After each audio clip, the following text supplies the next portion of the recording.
Hello, everyone. Thank you for allowing me to present to you today. I'm Dr. Bryan Mayol. I'm a sports medicine specialist with IU Health Physicians. Today I'm going to talk to you about minimally invasive procedure options for treating chronic tendon pain and also joint pain from osteoarthritis. As a sports medicine guy, I'm all about keeping people active, and if there's pain that is preventing people to being able to function and so forth, I'm much more inclined to find the source of the pain and treat it rather than just prescribe medications. A little bit about me. I'm a native Hoosier. I was born and raised down in Evansville, did my undergrad in Bloomington, go Hoosiers. Came up here to Indianapolis for medical school and did my residency at St. Vincent, and then did my 18-month fellowship in sports medicine up in Muncie at Central Indiana Orthopedics, and finished all that about 20 years ago. So been doing this a while. My career has always had a focus on treating chronic tendon pain. It's been a special interest of mine, and in recent years I've become excited and interested in some of the regenerative techniques we have available for trying to address not only tendons but joints. So I have no financial relationships to disclose before this talk, unfortunately. Today I just want us to focus on a few things. I want us to recognize the limitations and potential negatives associated with use of steroids for treating areas of chronic pain. I want to talk to you about a minimally invasive procedure that we use to actually cure chronically damaged and painful tendons, and also have you learn about some of the more recent regenerative techniques from an injection standpoint for osteoarthritis.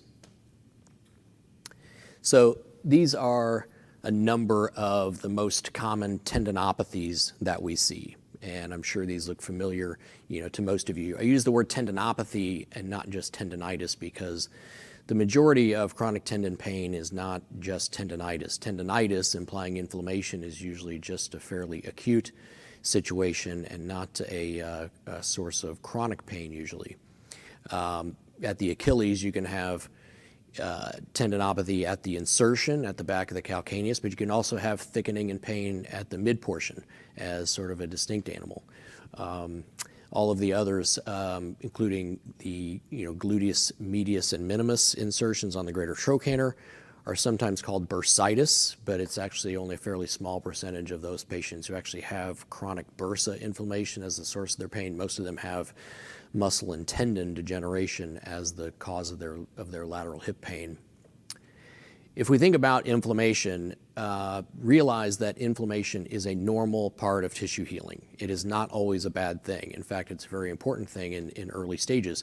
Typically, with normal tissue healing, that inflammatory phase lasts about 3 to 5 days, and that's an area where there certainly can be quite a bit of pain. It's the next phase called the proliferative phase, lasting usually the first between weeks 1 and 3, where the pain is improving and granulation tissue is starting to form.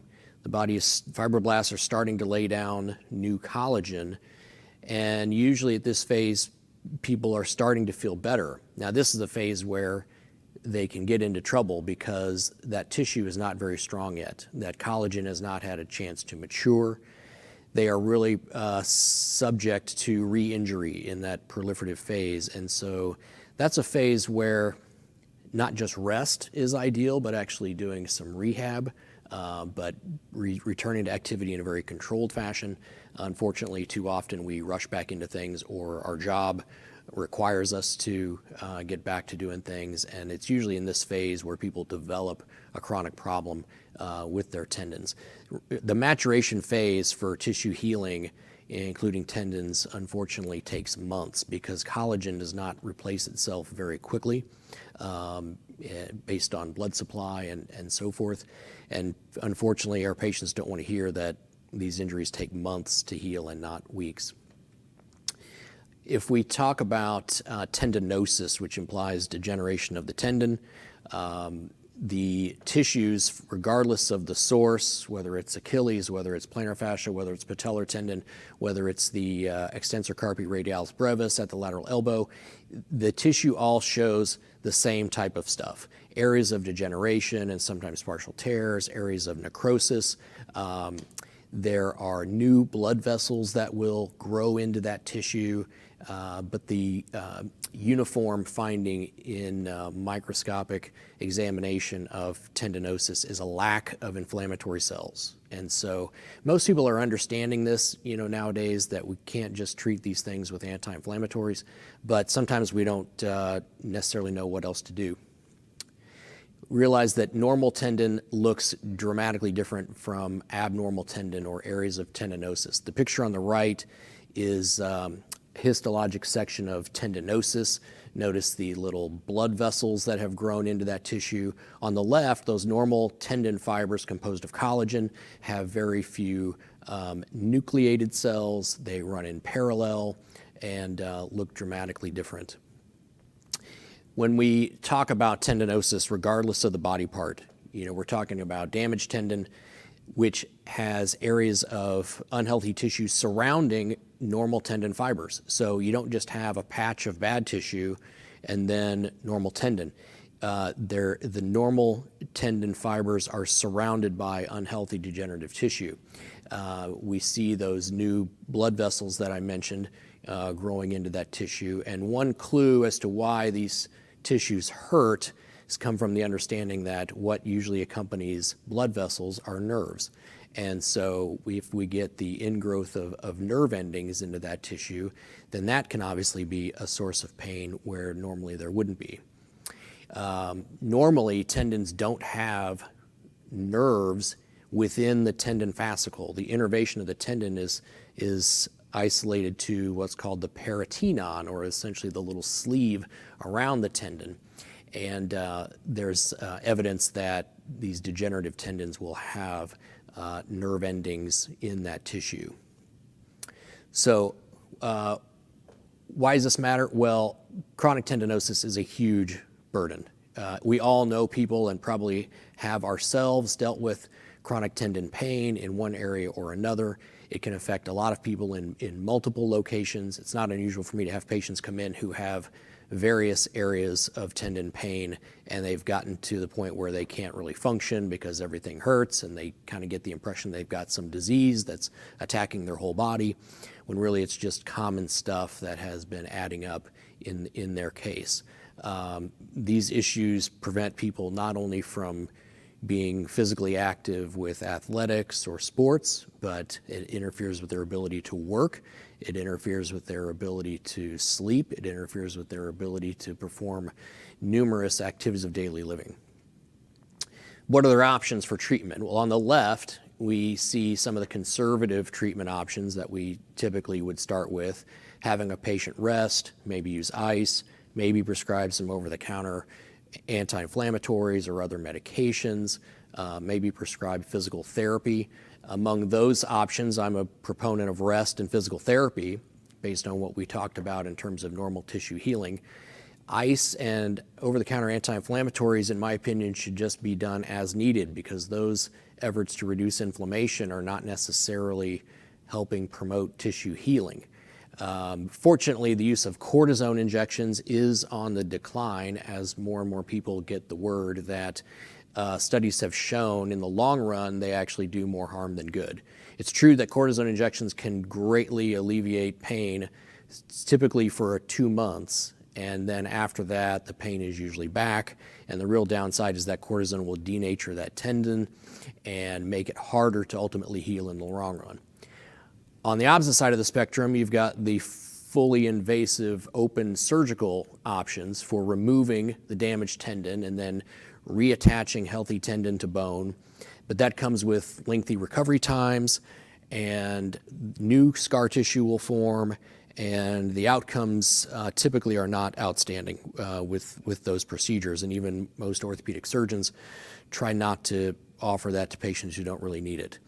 Now, fortunately, over the past 8 years or so, we have the option of doing what's called a percutaneous tenotomy procedure. So just under local anesthetic, we can do a minimally invasive procedure to treat that diseased or damaged tendon and remove the unhealthy tissue. The device for that procedure is made by a company called Tenex Health. And I refer to this as the Tenex procedure with my patients. Essentially, what happens is that little micro tip you see there, that's about the size of the tip of your pen. It's technically an 18 gauge type needle, but it's not sharp like a knife. The probe tip works by having that little metal tip vibrate back and forth like a tiny little jackhammer, but essentially it's moving at the speed of sound. And the energy that that movement creates, we call ultrasonic energy. That energy has been shown to break down, separate, denature, and free up all of the unhealthy tissue surrounding those normal dense tendon fibers made of type 1 collagen, but that energy will not break down those healthy tendon fibers. So it's a difference in tissue density, and that little metal tip is surrounded by tubing which is constantly infiltrating the tissue with saline and sequentially aspirating it out again. So as we're breaking up that unhealthy scar tissue from around those tendon fibers, we're pulling it out as well.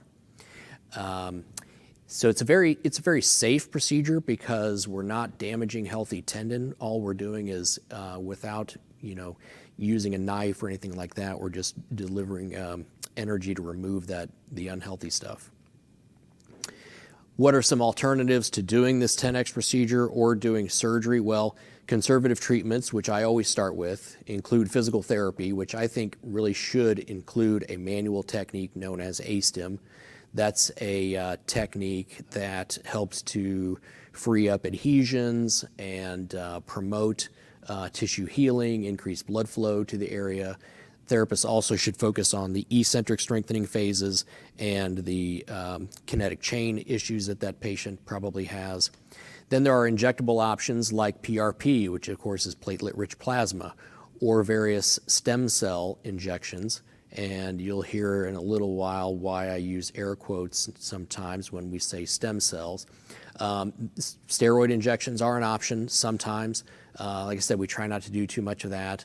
You can try topical agents or other more traditional treatments like ice, bracing, prescriptions.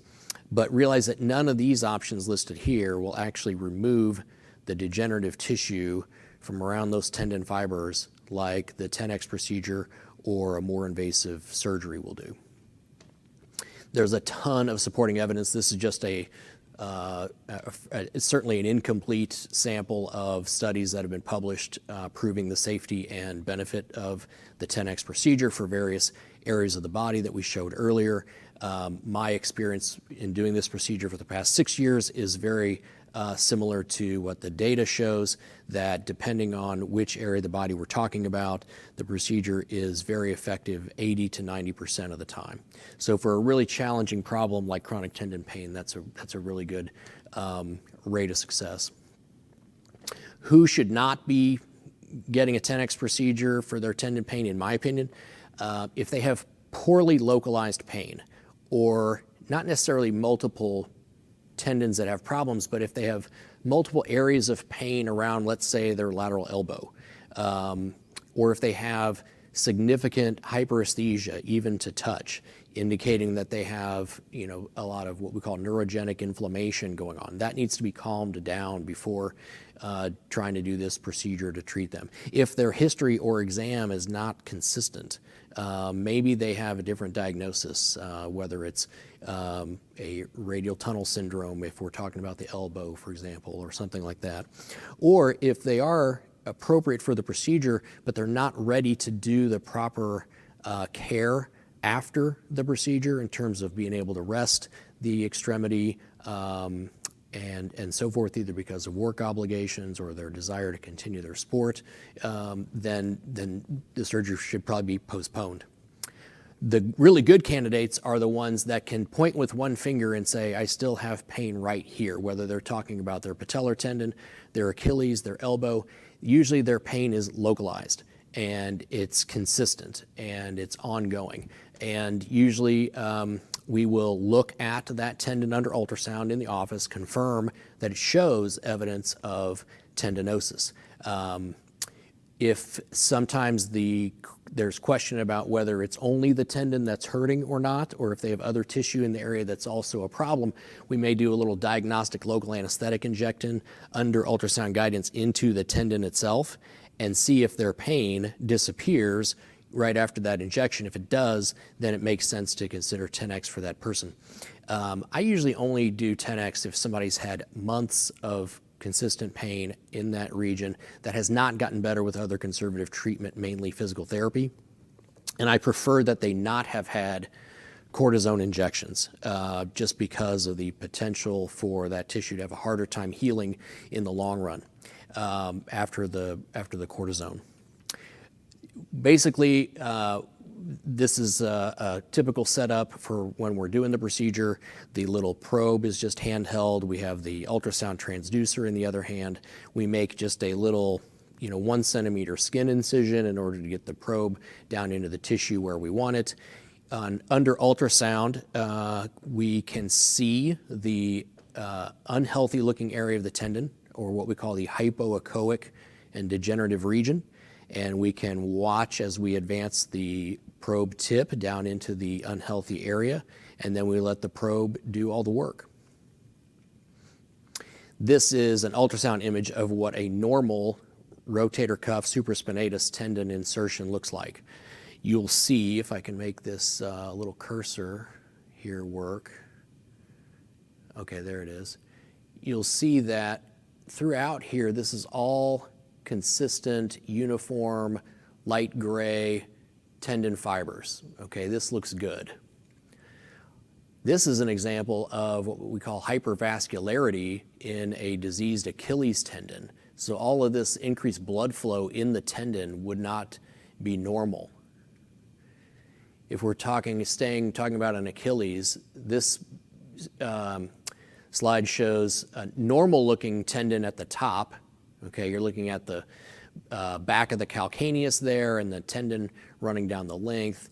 And then the bottom image shows a darkened, thicker area, which is not normal or healthy looking. So in that case, that would be the target region.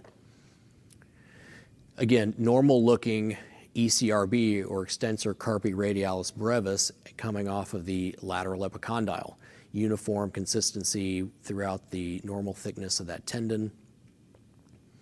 And this shows, again, more normal looking at the top, diseased looking tendon in the bottom picture. That black with where the tendon is supposed to be is not good. So point is, we can easily see under ultrasound whether the person has significant tendinosis or not, confirming that it makes sense that their pain matches their problem and that Tenex makes all the sense in the world. Patellar tendon, same thing. Notice in the bottom ultrasound image how much thicker that tendon is compared to the tendon at the top, and how much darker those areas are. That thickening is a classic finding in diseased tendon. The tendon basically is full of scar tissue, again, and other unhealthy tissue. Sometimes you can see partial tears running lengthwise in the tendon. So in this case, this linear black area through here may very well be a partial tear of the tendon, or perhaps even up here. When we turn the ultrasound probe 90 degrees and look down at the center of the tendon, this dark area in the middle is consistent with an intrasubstance tear within the center of the tendon. Now that wouldn't stop us from doing the Tenex procedure. It's a common finding as part of the problem with tendinosis. My post-procedure protocol that I've kind of honed in on over the past 6 years is really pretty simple. All the patients just get their little incision closed with steri strips and ACE wrap. I have them not put the the incision site underwater for 3 days, but they can shower, so it's not too big of a burden. For the elbow cases, I have them wear a wrist splint for 2 or 3 weeks just to limit use of those forearm muscles, so they take some of the stress off the area where we were working. But the elbow cases need about 6 weeks of continued activity restriction. And so if they can't really accommodate that, they're not as likely to have their pain resolve as well or as quickly as somebody who can really continue to rest it and allow the healing to occur. At the patellar tendon, it's not too bad. I want them to not be putting their weight on a bent knee for that first week. So I have them wear a knee immobilizer just to encourage them to keep their knee straight, but they only have to wear it for the first week while they're up walking around. And then I see them back after a week. They're usually doing fine. And then I just kind of have them limit any strenuous activity at all for about 1 month. And then they're usually chomping at the bit to be cleared to do everything again. For the Achilles tendons and the plantar fascia cases, I have them use a pneumatic boot for a month. Sometimes it's hard to get them to be willing to stay in the boot with their weight-bearing activity for a month. They don't have to be in the boot when they're not walking around, so it's not too big of a deal. At the gluteus tendon insertions on the greater trochanter of the hip, they really don't require any immobilization or bracing, just sometimes a little bit of limitation of their activity. So the post-procedure course is usually not too bad at all. Let's talk now about some of the regenerative or reparative options that we have, not just for joints, but also for some of those partially torn tendons. The joint arthritis that's in the mild to moderate category is probably more ideal for some of these techniques as opposed to somebody who has severe osteoarthritis. That person probably just needs to have a joint replacement. However, as we'll talk about in a minute, that's not always an option for everyone. So there's no reason that these injectable options can't be considered in someone who has severe arthritis as well. Partial tears of the rotator cuff or at the elbow or even at the gluteus medius, for example, are options when it comes to some of these reparative injection techniques that we'll talk about as well. When do we consider these things? Well, typically when more conservative measures are failing, it's not usually a first line treatment for folks. Can it be considered sooner for patients who want to, and typically for patients where they don't have necessarily the same financial constraints as everybody else, because unfortunately these regenerative options are still an out-of-pocket expense. Insurance companies are starting to get better about paying for PRP injections in some cases, but for the most part this is an out-of-pocket expense for folks. But the literature supporting the use of these techniques is growing fast, and I do know that someday this will be covered benefits for most people. What are these regenerative options? So there's basically 4 categories to realize. There's PRP. Most of us have heard about platelet-rich plasma. Just know that there are leukocyte-rich platelet-rich plasma injections and leukocyte-poor PRP injections. There's also, then the second category is stem cells derived from umbilical or amnion or placenta sources. Okay, that's an area you won't hear me advocate, because that procedure is not FDA approved unless all of those cells are actually dead, okay, which really limits the ability of that procedure to be effective. Unfortunately, there are lots of companies out there marketing the sale of these products to practitioners to then use in their practice and have the patient pay for and so forth.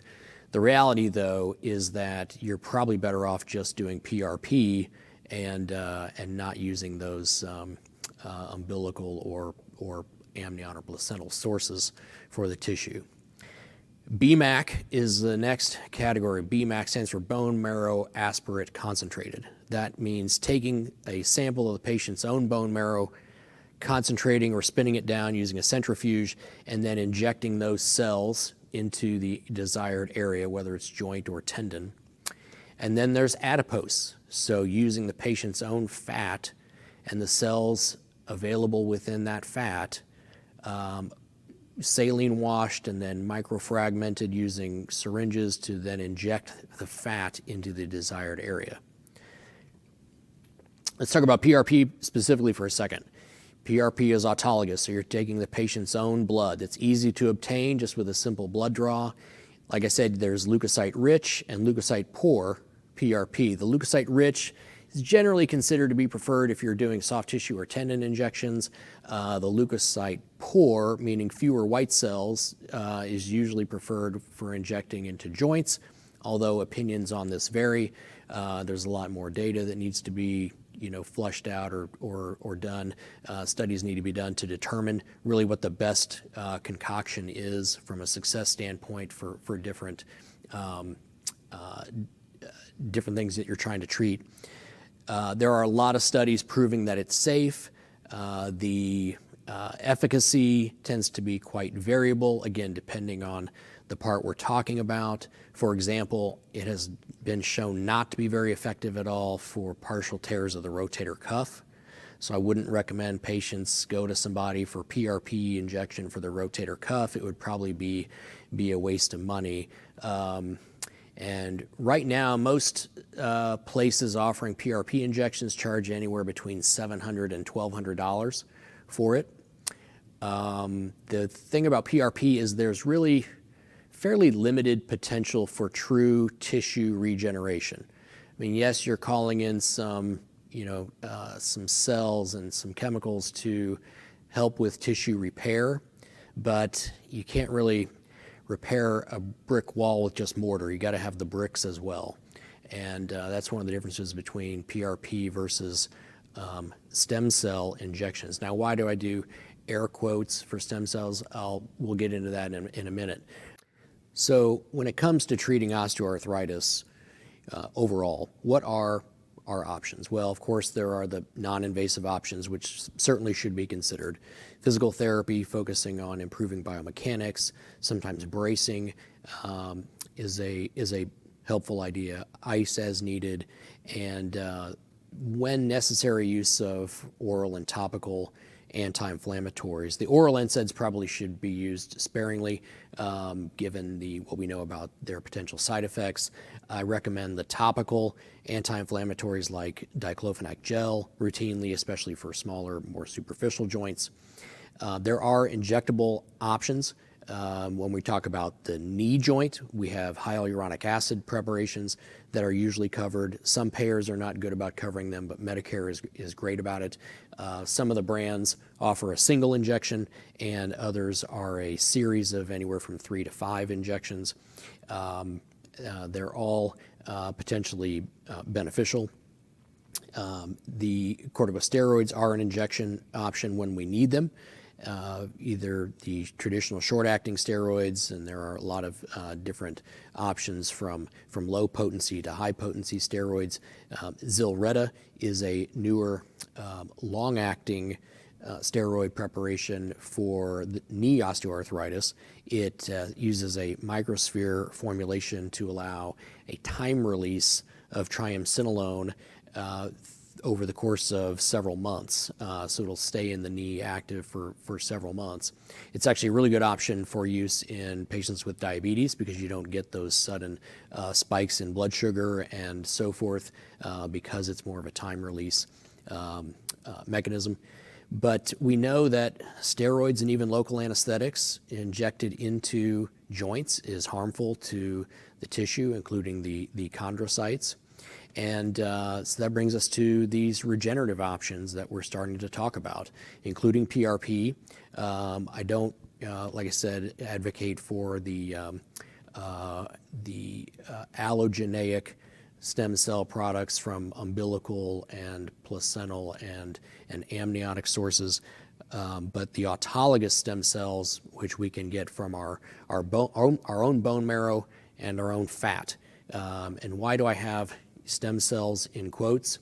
Well, a word about stem cells. We can't talk about stem cells without mentioning Arnie Kaplan, who's a microbiologist and has done cancer research, and he came up with what he started calling stem cells as the source of tissue repair perhaps 30 years ago, and he was referring to the pluripotent mesenchymal stem cells found in our bones and bone marrow specifically. And in more recent years, he has come out and said, you know what, I was actually wrong about those cells being the real source of tissue healing and repair. Those MSCs, or mesenchymal stem cells, are derived from these perivascular cells, simply referred to as pericytes, which we all have lining the outside of the majority of our blood vessels, all but the really tiny ones. So these pericytes are what we're now usually referring to as stem cells, or the cells that can actually lead to tissue regeneration. And this is an article that he published just a few years ago, detailing his updated knowledge about why stem cells work. So why do we care so much about these regenerative options? Who would really benefit from these and be interested in paying out of pocket for this stuff? We think about what's called the orthopedic treatment gap. So the reality is that there are people struggling with osteoarthritis pain of various joints for years before they finally get a joint replacement. And that's because of a lot of factors. Some people typically don't want to have a joint replacement until they absolutely have to, so they'd rather live with the symptoms and the pain. Sometimes they're recommended to not get a joint replacement at a relatively young age, and so that they don't have to potentially have a revision done later. But regardless, there are people living, with osteoarthritis pain and limited function and poor quality of life for sometimes 20 years before finally having the cure, which is, always been joint replacement. But when we talk about harvesting fat to try and help address this joint pain, there's a company called Lipogems, which has devised an FDA-approved way of basically withdrawing some of the patient's fat, using saline to rinse the blood and oil and cellular debris from those fat cells, and then using a cylinder and syringes able to microfragment those fat globules so that it's then easier to inject into tendon or joint space, and all of it preserves the cellular architecture of those pericytes and the fat, which acts as cushion and lubricant, and is a really good option for a lot of these patients. If we talk about BMAC, or bone marrow aspiration, the picture on the left is a typical harvest site at the PSIS, or the back of the pelvis. So for this procedure, you would inject a lot of local anesthetic into that area. Typically, the patients do better if they're given some pain medication and a mild sedative by mouth to help them stay relaxed. The process of actually pulling the bone marrow out can be uncomfortable, and the technique requires the use of about 6 different syringes to pull out a total of about 60 mLs of blood and bone marrow. And then a centrifuge is used to concentrate that down and obtain the cellular layer to then re-inject into the desired location. So why would we use adipose instead of bone marrow? Well, actually, adipose has been shown to have a lot more of these reparative cells per volume of tissue, and it's very easy to obtain. As you can imagine, most of us here in Indiana have enough fat to be used. And age is not a factor when it comes to the quality of the cells in our fat, unlike with bone marrow. So a lot of the leading researchers who are doing these procedures a lot have found that they would prefer to use fat for patients older than 50. If somebody's younger than 50, then their bone marrow is probably good if they want to go that route. if for some reason the patient or the doctor preferred bone marrow. But age is not a factor when it comes to using fat. You can easily get enough of the volume obtained to then sort of concentrate down and inject into the desired area. Lipogems, which is the company, has the only FDA-approved technique for concentrating down that fat and doing it in a pure way. Again, it's not necessarily a stem cell therapy, so to speak. It's essentially a fat graft or a tissue transfer technique. It's really quite slick and very safe to be done. I've included here several of the articles that are in the literature supporting the use of adipose-derived stem cells for treatment of knee osteoarthritis, treatment for rotator cuff tendon tears. I'm not going to read through these slides, but they're included just so you see that, for years this has been studied and not only shown to be very safe, but has very good efficacy when it comes to symptomatic improvement. Patients get not only improvement in their symptoms, but they also have shown improvement in how their cartilage in their joint looks on X-ray and MRI and even at a follow-up arthroscopy. And so we're actually seeing the regrowth of cartilage in the joint following these procedures. And that's kind of a game changer. That's what we've not been good about being able to do in orthopedics, and why so many people eventually end up with joint replacement. This was the study looking at the benefit of these injections for rotator cuff tears.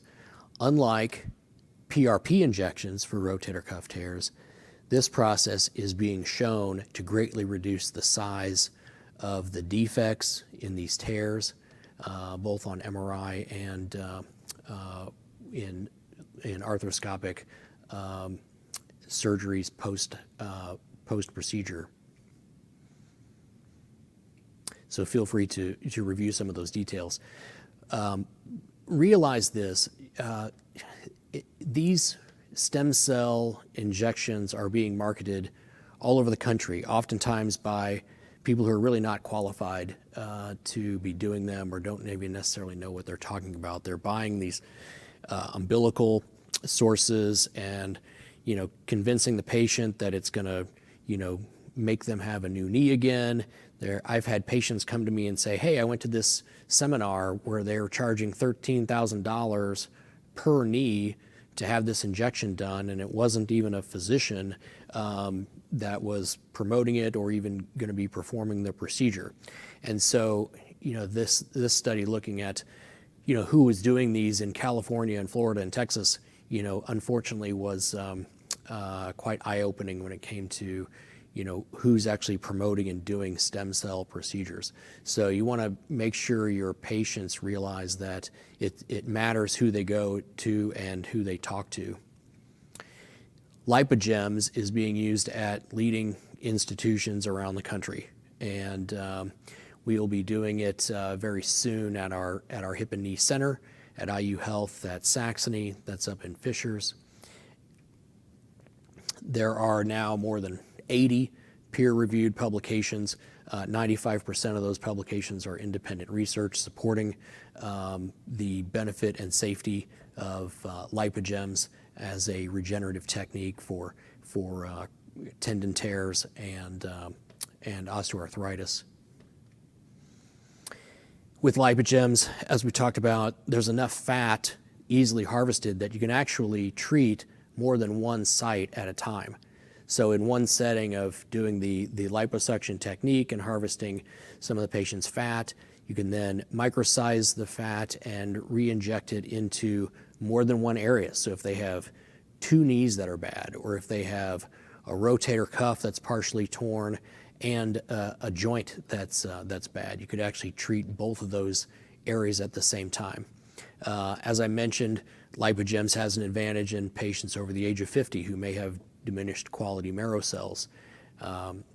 Can these stem cell injections actually reverse osteoarthritis and prevent it from getting worse over time and needing joint replacement down the road? Well, I think if the biomechanics are otherwise good and maybe it's a post-traumatic osteoarthritis, then there may be potential for that, which is exciting to think about.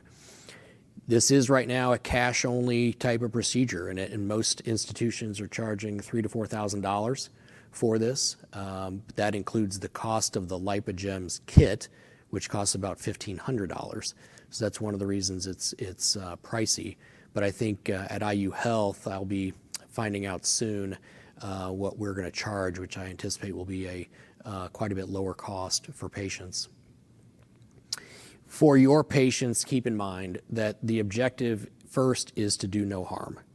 Okay? Realize and keep in mind the risks and potential downsides to use of injectable steroids, even oral NSAIDs, not only in the long term, but even sometimes in the short term. Think about whether the real goal for your patient is to quickly get rid of their pain, or is it to actually promote tissue healing in the long run so that they don't have a chronic problem. It's okay when you see your patient to not necessarily provide a specific treatment at that time. It's okay to simply educate them, provide information, and try to direct them, in the right way, even if it's to recommend a treatment that you can't necessarily offer.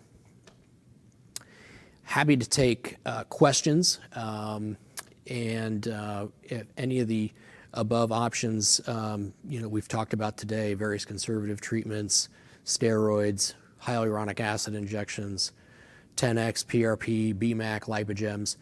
Happy to field any of those questions. Thank you.